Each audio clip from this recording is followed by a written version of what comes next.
C'est parti! Aujourd'hui les gars, j'ai quelque chose d'énorme pour vous. Parce que pendant que tout le monde se concentre sur la croix de la mort pour le moment, tout le monde ne parle littéralement que de ça, parfois vous devez regarder au-delà des choses évidentes. Et ça, vous n'allez pas en revenir. Aussi, on va parler de métriques sur chaîne très importantes. Et je vais vous dire pourquoi je pense comme je le fais. Donc, vous devez absolument regarder cette vidéo. Ceci va probablement être l'une des vidéos les plus importantes que vous allez voir et comment avoir du succès dans la cryptosphère. Donc, bienvenue à tous, je m'appelle Maxime et je vous apporte chaque jour des nouvelles vidéos en français sur les crypto-monnaies en vous apprenant comment vous faire de l'argent sur ce marché. Si vous êtes nouveau sur cette chaîne, alors soyez sûr de vous abonner et d'activer la cloche. On est en route pour les 100 premiers abonnés.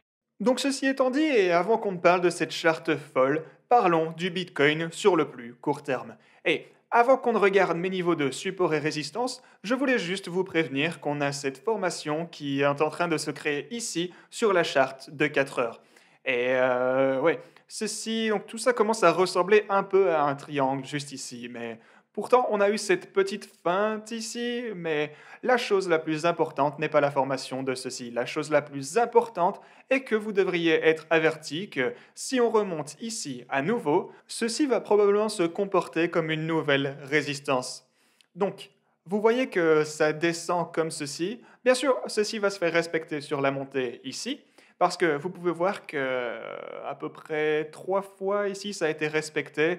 Et je parle des zones ici, en gros, les gars. Donc, respecté ici 3 fois, quelques fois ici et quelques autres fois par ici. Donc, les niveaux exacts ne sont pas importants. On regarde juste la formation générale de cette structure. Donc, tout ceci, c'est l'avertissement que je voulais vous donner avant de commencer. Maintenant, avant qu'on ne plonge dans cette charte juste ici, je voulais aussi parler un peu d'où on en est sur la charte de 4 heures avec tous mes niveaux de support et résistance ici. Et donc, vous pouvez voir qu'on a essayé de percer ma ligne de résistance orange sur la charte de 4 heures 1, 2, 3, 4, 5 fois.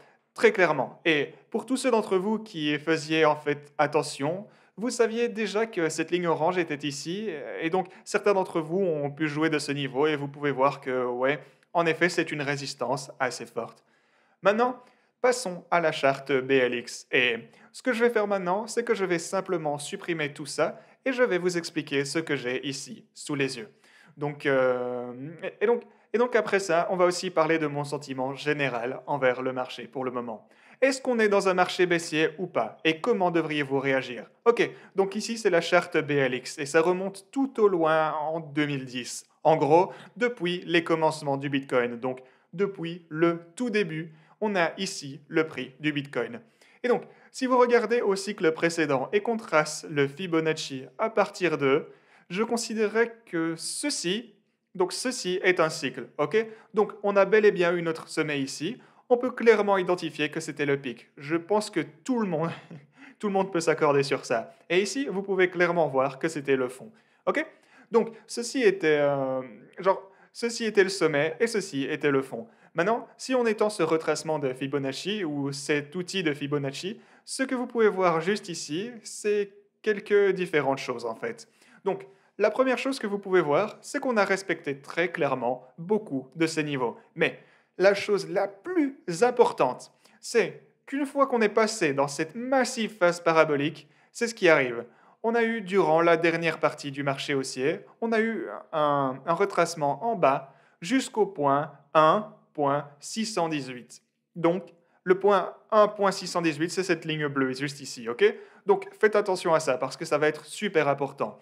Donc, depuis qu'on est descendu à ce niveau de Fibonacci 1.618, depuis, on est monté et on a eu de l'action horizontale, puis on a continué ce massif marché haussier pour finalement former ce sommet du cycle de marché juste ici. OK? Donc, on va faire la même chose maintenant. On dessine le Fibonacci depuis le dernier sommet de marché de ce cycle jusqu'au fond que vous pouvez voir très clairement ici à 161 dollars. Le pic de cycle était à 11 173 dollars ici. Donc, c'était une chute vraiment brutale. Et donc ici, c'était le marché baissier. Maintenant, si on étend ceci, donc on continue, et qu'est-ce qu'on peut remarquer ici? Encore, vous pouvez voir que le prix respectait la plupart de mes niveaux. Mais encore, la chose la plus importante, c'est qu'une fois qu'on est passé dans la phase parabolique, on a bien eu ce retracement tout en bas jusque, eh bien, encore une fois, la ligne bleue au niveau de Fibonacci 1.618. Et ceci était également une chute brutale, c'était une chute de 40%. Mais depuis qu'on a eu cette chute de ces niveaux, on a continué et on est monté. Puis on est passé dans en fait la phase la plus parabolique de tout ce marché haussier. Et en fait, même chose ici. Une fois qu'on a vu cette chute jusqu'au niveau de Fibonacci à 1.618, c'est en fait le moment où on est passé dans la phase la plus parabolique à nouveau. Quand on est passé de 50 dollars tout en haut jusqu'à 1161. Ok, donc on a nos données maintenant pour ces deux cycles. Faisons la même chose pour le dernier cycle. Et donc ici, vous allez pouvoir voir que le pic ici est à 20 000 dollars en décembre 2017. Et donc, vous avez le fond ici à 3 000 dollars. Du coup, on dessine le Fibonacci exactement comme on l'a fait précédemment. Et on dessine le Fibonacci, on l'applique comme ceci. Et donc, on peut l'étendre à nouveau et encore. Qu'est-ce qu'on peut voir? Eh bien, une fois encore, on peut voir qu'on respecte beaucoup de ces niveaux. Mais ce que vous pouvez voir aussi et surtout, c'est que juste en ce moment, on est en train de tester le niveau de Fibonacci 1.618, la ligne bleue ici. Donc on a eu cette grosse montée, puis une grosse correction également. Et en ce moment, maintenant, on se repose sur le niveau de Fibonacci 1.618. Et avant qu'on ne parle de ce que je pense que ça veut dire, les gars, si vous trouvez ce contenu intéressant, si vous appréciez la vidéo jusqu'à maintenant, alors faites en sorte de nous pousser jusqu'à nos 100 premiers abonnés dès maintenant. Et aussi activez la cloche. La chose la plus importante est en fait que vous activiez la cloche parce que ça veut dire que vous allez obtenir les mises à jour que je poste tous les jours sur cette chaîne le plus vite possible. Maintenant, revenons-en au contenu et qu'est-ce que je pense que tout ceci signifie. Maintenant, la première chose que je dirais, c'est ceci. Regardez, je pense que les gens sont trop concentrés sur est-ce qu'on est dans un marché haussier ou baissier en ce moment.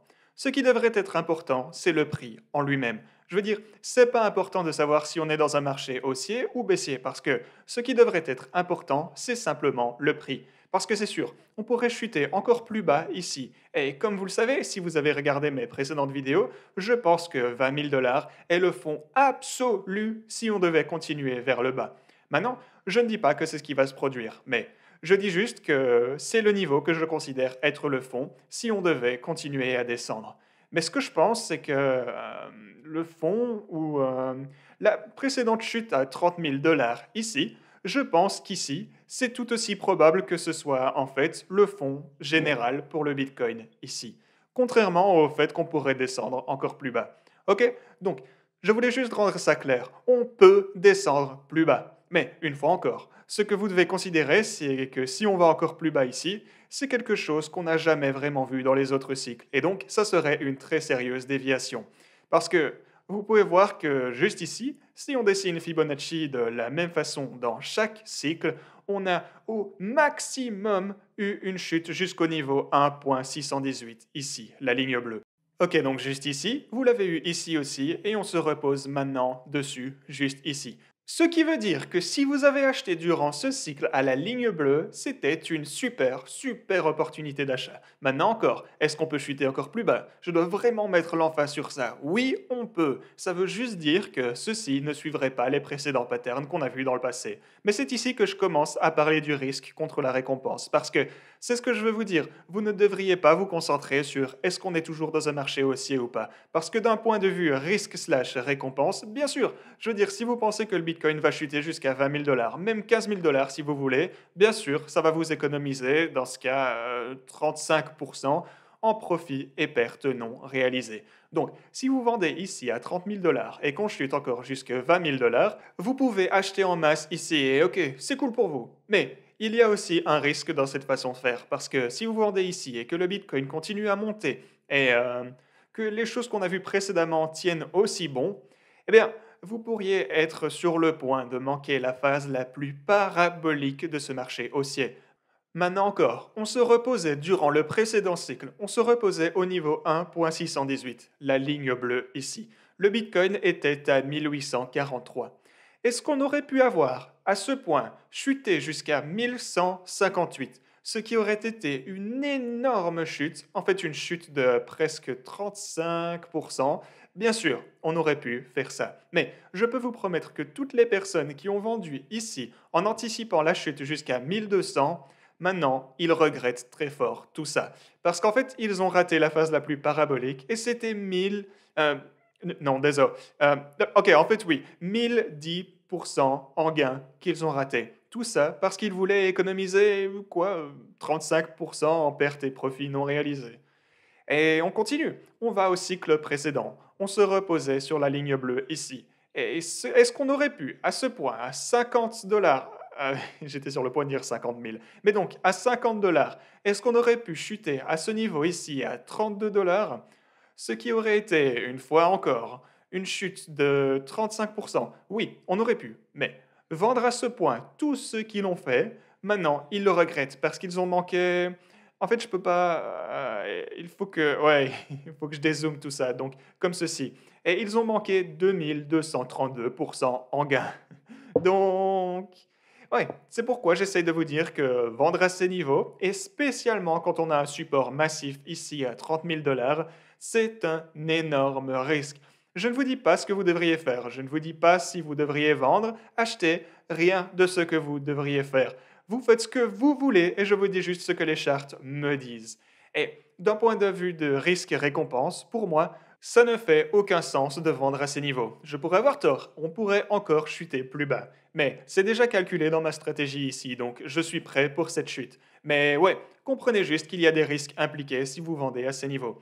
Je ne vous dis pas quoi faire, vous faites tout ce que vous voulez, je fais tout ce que je veux. Mais à part ça les gars, je vais garder tous les trucs sur chaîne desquels j'allais parler pour ma prochaine vidéo en fait. Donc si vous voulez voir tout ça et que vous voulez profiter de mon analyse sur tout ça également, soyez sûr de vous abonner et d'activer la cloche dès maintenant. Et avant qu'on ne remballe, si vous voulez faire du voice-over pour moi et étendre la communauté Satoshi Staker, alors faites en sorte de postuler si vous parlez russe, hindi ou n'importe laquelle de ces langues. Donc on est sur le point de clôturer tout ça dans les quelques prochains jours. Donc vous avez toutes les infos ici dans le lien dans la description. Merci beaucoup d'avoir regardé et je vous dis à la prochaine.